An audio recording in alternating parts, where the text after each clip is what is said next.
All right, we are here to discuss the ending of The Gray and what it means, as the film leaves it a little bit ambiguous, and there is a post-credit scene that you might want to watch. So, guys, what did you think the ending of the film meant? What happened to John Otway? Did he die? Did he get his miracle? Did he tame the alpha wolf? Is he dead? And the post-credit scene, he's laying there on top of this wolf, and they're both breathing. Are they dying? Are they friends? What do you think? They friends. I think it was a clash of two alphas meeting up. It was bound to happen. And I don't think either one is actually going to survive. I think that's how they're both going to go. They took each other down, and I think that's how they both would have wanted to go out. That's my take. I think the director was kind of leaving it up to the audience as well. Just saying, I laid the groundwork for you. Finish it how you like. He found God. He found out that God doesn't exist. He beat the wolf. The wolf beat him. They beat each other. They're friends. However you think it works best, I think that works for you, Choose your own ending. I know a lot of people don't like those type of endings. It's like, give us a definite one. But at the same point, it's like, well, it's kind of nice. We're talking about atheism and believing and things like that. Well, at the end of this movie, you can take the parts you want, make the ending you want, and make it a spiritual movie for you, make it a happy movie, make it a tragic movie, whatever you're in the mood for. And just kind of end it that way. Can I present a possible interpretation of this ending that would be interesting? So right before this final confrontation happens, Otway has his moment of rebellion against God. He's shaking his fist at the sky. Give me something real. I need it now, not later. It's like, fine, I'll do it myself. And he leaves and goes and makes the cross. But then he realizes he's surrounded by all the wolves, and he has to choose in that moment what he's going to do. Is he going to fight? Is he going to try to run? It looks like he probably can't run. Is he just going to lay down and die? But something triggers in him, and he's like, I need to fight. That's what I'm being commanded. Something in me is commanding me to fight. And so he takes the knife that Diaz gave him, and he takes the bottles that had been collected, and he smashes them and tapes them up. So he's got claws now, right? And Wolverine he goes and fights the alpha. And I love how you put it. It's a clash between two alphas. That's perfect. That's exactly what it is. One of the things that happens when you become a Christian for real is that your old self dies away. And people have symbolized that somewhat as like you have two wolves inside of you, something like that are fighting. And I think that is the right way to look at it, as like, the alpha's fighting. And so whether he lives or dies at the end is somewhat unimportant, because the point was the battle happened. And whoever he is after that, he's a different person altogether, if he's like a redeemed Christian after the fact. I kind of like that, thinking about it that way. Yeah. That makes sense. Okay, he has his moment where he's shaking his fist at God, and he's saying, fine, I'll do this myself. But he makes the cross of wallets after that, right? Right. And I didn't connect that until just now. Like, oh man, so he is in a sense like praying or doing something like that. Now I wonder if he did die, does coming to terms with death and having peace with it, does that equal for him coming to peace with God? Like, are those the same thing for him?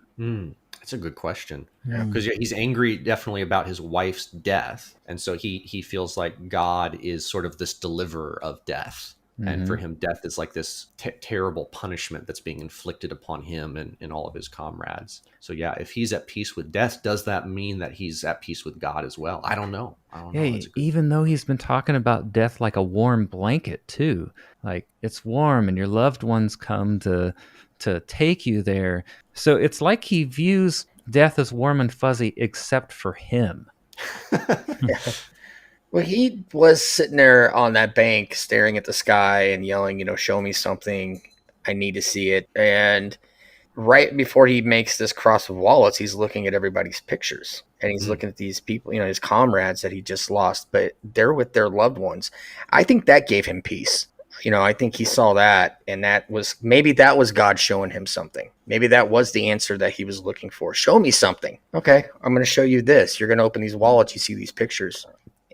there. I'm showing you love. I'm showing you people, and they're happy. They're at peace right there. And so maybe that was kind of the answer that he got, and that's what kind of made him transform into, like you said, you become that new person, and that's when he made that transformation. Again, that's speculation again, but maybe maybe that's a possibility. Because sometimes God will answer your questions in ways that you're not expecting him to answer your questions. You know what I mean? Right. You could say, I want to see this. Well, I'm gonna show you this, Liam Neeson said that in the commentary. He said, when they were talking about this movie, this quote came to his mind, and it was something like, God laughs when you tell him your plans. That is how he summarized this movie. So I think that's a very valid interpretation. Yeah, I think I did wonder if the wolves are a metaphor for death. Then at the end, that's how I view this, is since he's sleeping on the wolf at the end, he's come to terms with death, and that comes for everyone. That's a part he's of on top of the wolf, not the other way around. Yeah, his head is on like the he's wolf, using the wolf as a pillow, right?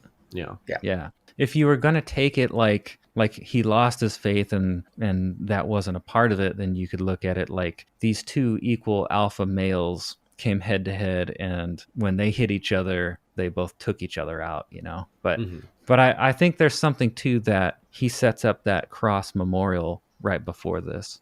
And it's so interesting that he now wants to fight for his life, even though he accepts death. He's ready to fight now, whereas at the beginning of the movie, he was ready to check out early. Yeah. Well, any last thoughts? I'm just happy we got to talk about this crazy movie together. Yeah, it's a great pick. I'm glad I got to watch one of his favorites. Really cool to talk about. For anyone who hasn't seen it, they go out and enjoy it as much as you can enjoy a film like this. It's a special kind of enjoyment. Yeah. It's pretty dark, and don't watch it if you're in a really hard place, but it's if you're ready to think about it and you're ready to see some of the gruesomeness and the harshness of the world and think about what it means, then maybe you should watch it. Yeah, and the weird thing is, all of this disaster, a plane crash, these wolves are attacking people, they're falling out of trees, all this horrible stuff happens in one of the most beautiful landscapes that you could possibly imagine. I mean, you look at this and you're like, oh, it's so peaceful. The snow is falling. You got these waterfalls, these mountains.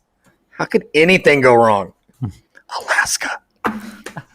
Yeah. Alaska is just in northern Australia. Everything will kill you. Sounds like. Well, thank you guys for joining me. That's a lot to think about. Listeners, if you did not hear our discussion on the rest of this film, we did cover it in another video, so go check that out and let us know, how did you interpret the ending of this film? Let us know in the comments, and we will see you next time.